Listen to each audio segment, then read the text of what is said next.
కోటప్ప కొండ శ్రీ త్రికూటేశ్వర స్వామి ఆలయం అని కూడా పిలువబడే ఈ పవిత్ర కొండ ఆంధ్రప్రదేశ్లో పల్నాడు జిల్లాలో ఒక ప్రముఖ తీర్థయాత్ర స్థలం. ఈ ఆలయం శివుడికి అంకితం చేయబడింది. ఇక్కడ ఆయనను త్రికూటేశ్వర స్వామిగా పూజిస్తారు. ఇది త్రికుటా హిల్స్ లేదా త్రికుటాద్రి అని పిలువబడే కొండపై ఉంది. దీనిని బ్రహ్మ శిఖరం, విష్ణు శిఖరం మరియు రుద్ర శిఖరం అనే 3 విభిన్న శిఖరాలు ఉన్నాయి. ఇవి హిందూ త్రిమూర్తులైన బ్రహ్మ, విష్ణు, శివులను సూచిస్తాయి.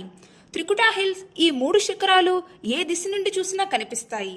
బ్రహ్మ శిఖరంపై ప్రధాన త్రికూటేశ్వర స్వామి ఆలయం, రుద్ర శిఖరంపై పాతకోటయ్య ఆలయం మరియు విష్ణు శిఖరంపై పాపనాగేశ్వర ఆలయం ఉన్నాయి. కోటప్ప కొండ మహాశివరాత్రి రోజు ఎంతో ప్రత్యేకం. ఫిబ్రవరి, మార్చిలో జరిగే ఈ ప్రధాన ఉత్సవం లక్షలాది భక్తులను ఆకర్షిస్తుంది. కోటప్ప కొండ తిరునాళ్లు, జాతరల్లో సాంస్కృతిక కార్యక్రమాలు, గాలిపటాల ఉత్సవం మరియు 100 అడుగుల ఎత్తైన ప్రభులు ఉంటాయి. కోటప్ప కొండ శిఖరంపై కాకులు వాలవని చెబుతారు. ఇది ఈ క్షేత్రం యొక్క ఆధ్యాత్మిక పవిత్రతను సూచిస్తుంది. పురాణ కథలు. గొల్లబామ ఆనందవల్లి అనే భక్తురాలి తపస్సుకు మెచ్చి శివుడు రుద్రశిఖరం నుండి బ్రహ్మశిఖరంపైకి వచ్చినట్లు ఒక కథ చెబుతుంది.